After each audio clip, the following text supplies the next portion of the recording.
Hi സുഹൃത്തുക്കളെ, എല്ലാവർക്കും സുഖമാണെന്ന് വിശ്വസിക്കുന്നു. ഞാനിപ്പോൾ ഉള്ളത് മദീനയിലെ ഗസ്റ്റ് റെസ്റ്റോറൻറ്റിലാണ്. മുമ്പ് ഞാനൊരു വീഡിയോ പേജിൽ ഇട്ടിട്ടുണ്ടായിരുന്നു. അത്യാവശ്യം നല്ല കാഴ്ചക്കാരും ഉണ്ടായിരുന്നു. അപ്പോൾ ഇന്ന് ഈവനിങ് ടൈം ആയപ്പോൾ ഞാൻ ഇവിടെ വന്നു, ഒരു ചായയും. അപ്പോൾ ഇവിടെ സ്നാക്സ് എന്താണെന്ന് ചോദിച്ചപ്പോൾ നമ്മുടെ നാട്ടിൽ എല്ലാ സ്നാക്സും ഉണ്ട് അത്യാവശ്യം. ഞാൻ എടുത്തത് പരിപ്പുവടയാണ്.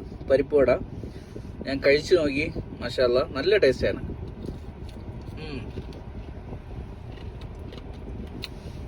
അതുപോലെ തന്നെ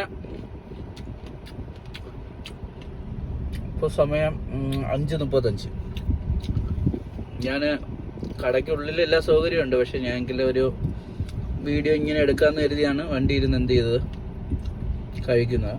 അതുപോലെ തന്നെ ഇവിടെ നമ്മുടെ ഇലയപ്പം, മറ്റു നാടുകളിൽ ഇതിന് എന്ത് പേരാണ് പറയപ്പെടുന്നതെന്ന് അറിയത്തില്ല. എന്തായാലും എല്ലാവരും കമൻറ്റ് ചെയ്യുക. നമ്മുടെ വാഴയിലയിൽ വെച്ചിട്ടുണ്ടാക്കുന്ന ഒരു സാധനമില്ലേ, ഇലയപ്പം എന്നാണ് പൊതുവെ പറയുന്നത്. ഇതാ ഈ ഒരു സാധനം.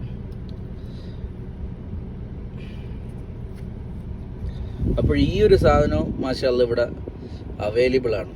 അത്യാവശ്യം വൈകിട്ട് ചായക്കടിയായിട്ടൊക്കെ നല്ല, പ്രത്യേകിച്ച് പ്രവാസികൾ മദീനയിലേക്കുള്ളവർ ഓടി എന്ത് ചെയ്യുക ഇവിടെ വരിക.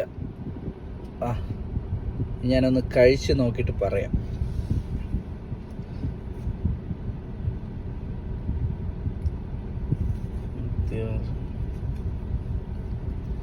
ഇലയെന്ന് പുറത്തെടുത്തപ്പോഴുള്ള അവസ്ഥ ഇതാണ്. ഈ ഒരു ഷേപ്പിലാണ് ഇരിക്കുന്നത്. കഴിച്ചു നോക്കാം. ബിസ്മില്ലാഹിർ റഹ്മാനിർ റഹീം.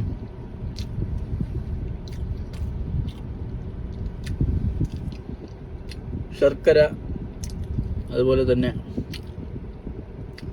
ഒരു ജീരകത്തിൻ്റെ ആ ഒരു ഫ്ലേവറുണ്ട്. ജീരകത്തിൻ്റെ എന്തായാലും കൊള്ളാം, നല്ല ടേസ്റ്റ് ഉണ്ട്. ജീരകത്തിൻ്റെ ഫ്ലേവർ, അതുപോലെ തന്നെ ശർക്കര, കൊള്ളാം. മദീനയിലുള്ളവരെന്തായാലും മിസ്സാക്കണ്ട. വൈകിട്ട് ഈവനിങ്ങിലൊക്കെ വന്നിട്ട് നല്ലൊരു ചായ, ഒരു കടിയൊക്കെ ആവാം. അപ്പോഴൊക്കെ നല്ല വീഡിയോസായി കാണുന്നതായിരിക്കും.